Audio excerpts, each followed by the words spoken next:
আসসালামু আলাইকুম। আপনারা কেমন আছেন? আমি আলহামদুলিল্লাহ ভালো। আপনাদের সামনে আমি একটা নতুন ভিডিও নিয়ে আসলাম। আজকের ভিডিওতে আমি এই যে দেখুন আধা কেজি ধনিয়াপাতা নিয়েছি। অনেকে বলে ধনিয়াপাতার আচার, আমি ধনিয়াপাতার আচার বানাবো না, ধনিয়াপাতার ভর্তা বানাই আমি জানি, তাই আমি আজকে ধনিয়াপাতার ভর্তা বানাবো। কীভাবে বানাই, কী দিয়ে বানাই সবটা আপনাদেরকে দেখাবো। তাই চলুন, ধনিয়াপাতার আমি দেখুন বাইসা পরিষ্কার নিয়েছি, এখন ধুয়ে আমি জড়া দিব, পানিটা জড়া দিব।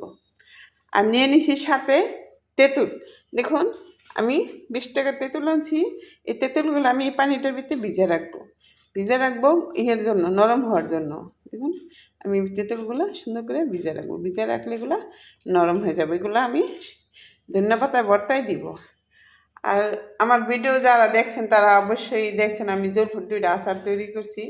আজকে আমি আরেকটা আচার বানাবো।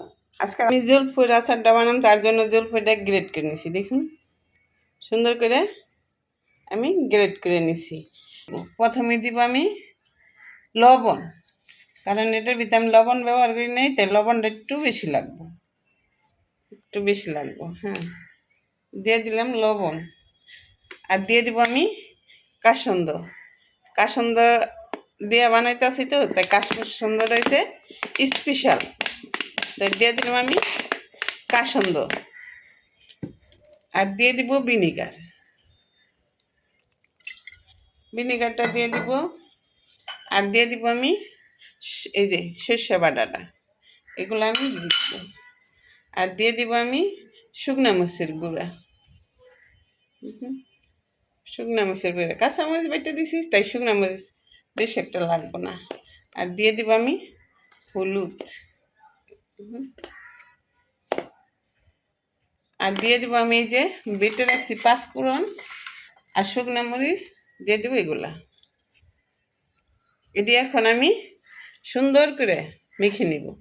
তো আমার মাখানো শেষ, আমি সুন্দর করে মাখাই নিছি।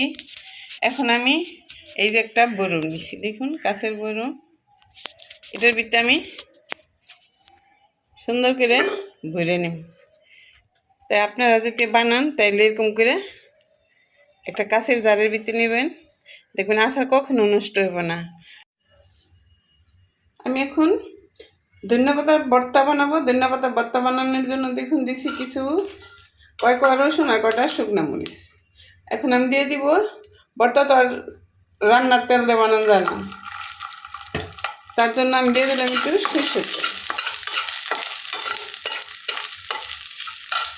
সরষের তেল দিয়ে দিলাম। আর এই যে আধা কেজি ধনিয়াপাতা আনছি, ধনিয়াপাতাগুলা কাটটা দিয়ে পরিষ্কার করে আমি কুচি করে কেটে নিচ্ছি। এখন আমি পাতাগুলা দিয়ে দিব। পাতাগুলা তেলের দিকে হালকা একটু আমি ভেজে নিব। এখন আমি ভর্তাটা রান্না করে নিব। ভর্তাটা রান্না করার জন্য আমি একটা বড় রসুন দিয়ে নিচ্ছি। বড় রসুনটা 4 ফালটা করে নিচ্ছি। আর একটু দিয়ে নিচ্ছি, 2টা মরিচে ছিঁড়ে দিয়েছি। এখন দিয়ে দিব সরষের তেল, কারণ ভর্তা তো সরষের তেল ছাড়া হয় না, তার জন্য আমি সরষের তেল দিয়ে দিব।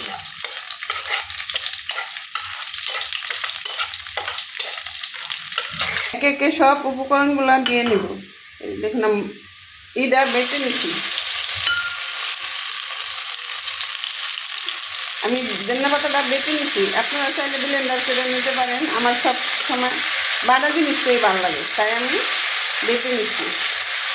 আর এখন দিয়ে দেবো আমি তেঁতুলটা ভিজে রাখছিলাম, তেঁতুল এখন অল্প একটু হয়ে গেছে, তাই এখন দিয়ে দেবো আমি লবণ দিই নেই, কিছু দিকে আমি লবণটা দিই না, তাই একটু বেশি করে লবণটা আমি দিয়ে দিলাম। এখন দিয়ে দেবো আমি মরিচ, সামান্য একটু হলুদ আর একটু মরিচ দিয়ে দিব। হলুদ দিব অল্প আর মরিচ। এখন আমি সুন্দর করে লাড়া দিয়ে নিব। আমার আচারটা হয়েছে। এখন আমি দিয়ে দিব সামান্য একটু ভিনিগার। আর আমরা তো তেঁতুল দিছি, স্বাদ বাড়ানোর জন্য আমি দিয়ে দিব একটু চিনি, আপনারা যদি চান নাও দিতে পারেন। আর পাঁচফোড়নগুলো আমি বাইজা ফাঁকি করে রাখলাম। এখানে মরিচের গুঁড়োও আছে, মরিচের আছে, মরিচ বাইজাও আমি ফাঁকি করে নিচ্ছি মিলাই। তা এগুলো আমি একসাথে সব দিয়ে দিলাম। তাই আমার আচারটা হয়ে গেছে, আর বেশিক্ষণ করবো না। তাই আমার ভিডিওটা অবশ্যই দেখবেন, আমার চ্যানেলটার পাশে থাকবেন, ভিডিওটা দেখবেন, একটা লাইকও দিবেন, একটা কমেন্ট করবেন, একটা শেয়ার করবেন। তাই আপনারা খুব ভালো থাকবেন। আসসালামু আলাইকুম।